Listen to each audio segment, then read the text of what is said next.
Rekodi mpya ambayo imewekwa na lebo ya Wasafi kwa msanii wao Dvoice Mnyama baada ya kufikisha streams milioni 100 katika Boomplay. Haisei hapa ni maajabu na haijawahi kutokea. Pengine kuna wimbi la wasanii wengi sana ambao pia wamemtangulia Dvoice, lakini kufikisha 100 million streams ndani ya Boomplay haijawahi kutokea, na pengine hata nusu ama robo pia hawajafikia ndani ya mtandao wa Boomplay, ambao kwa Dvoice kwenye mziki wake wa singeli anakuwa ndo msanii nambari 1 ambaye kwa sasa yuko on top. Tukubali ama tukatae, yani ukibisha basi inabidi ubishe kwa hoja na kwa fakti kwamba je, kwa hivi sasa Dula Makabila ama wasanii wengine wa singeli ambao pia na wao wanafanya vizuri, inabidi kila moja aje na fakti yake kwamba je, ni nani ambaye anazidi streams za Dvoice ambaye kwa sasa ameshavunja rekodi na ni miongoni pia mwa wasanii ambao wanafanya vizuri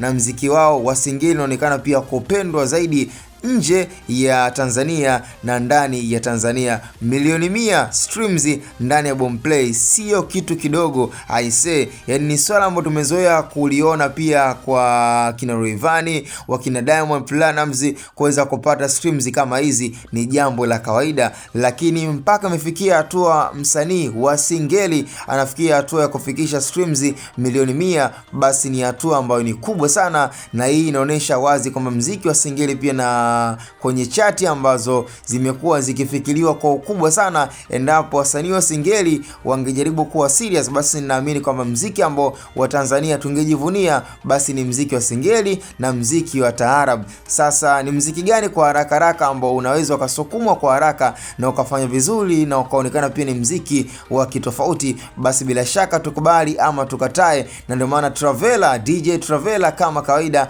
hajawahi kutuacha salama huko nje alipo. Amekuwa akituwakilisha vyema kabisa na mabiti ya singeli pamoja pia na nyimbo za singeli. Kwa hiyo kweli ni kwamba Dvoice Mnyama kwa sasa ndo king of singeli, na ni king of singeli kwa sababu ya vitendo. Yani achana na King Dula Makabila ambaye pia na yeye amekuwa akijiita kwa upande wake, lakini hapa tunataka tuzungumzie swala zima la numbers. Siku zote wazungu wanakwambia numbers don't lie, yani namba haziongopi, na ukweli ndo upo kama hivi kwa Dvoice Mnyama. Namba zake hazidanganyi, yani kiuhalisia anakuwa ndo msanii wa kwanza mdogo ambaye anaimba singeli, lakini msanii nambari 1 kuweza kufikisha 100 million streams ndani ya mtandao wa Boomplay. Kwa hiyo hii ni hatua kubwa sana katika mziki wa singeli, na ni hatua kubwa pia kwa upande wa msanii Dvoice Mnyama. Kuna baadhi ya watu wanakuambia labda lebo ya Wasafi itakuwa imembeba, lakini tukubali ama tukatae, yani level aliyofikia Dvoice,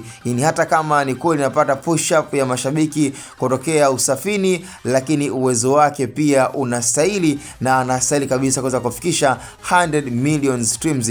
Kwa sababu ukizungumzia hivyo, kwa nini tusiseme Lavalava? Kwa nini mziki umemshinda? Kwa hiyo ni ukweli ambao unauma na ni mchungu, lakini lazima tukubaliane na hali halisi kwamba inafikia time kwamba hawa wanaoimba singeli pia na wao wapewe airtime, na hata wao wenyewe pia wakae na wajitafakari na kufanya ubunifu wa ziada, ili mali pia kufanikisha mziki wa singeli uingie kwenye ramani kama ulivyokuwa mziki wa mapiano, kama ulivyokuwa mziki pia wa Nigeria. Kila mmoja imekuwa anakuja na style yake tofauti tofauti katika nchi husika, so tutegemee pia kwa upande wa singeli pia kutuwakilisha vyema kimataifa. Cha msingi tukutane kwenye upande wa comment. Hapa ni Hatboy Media.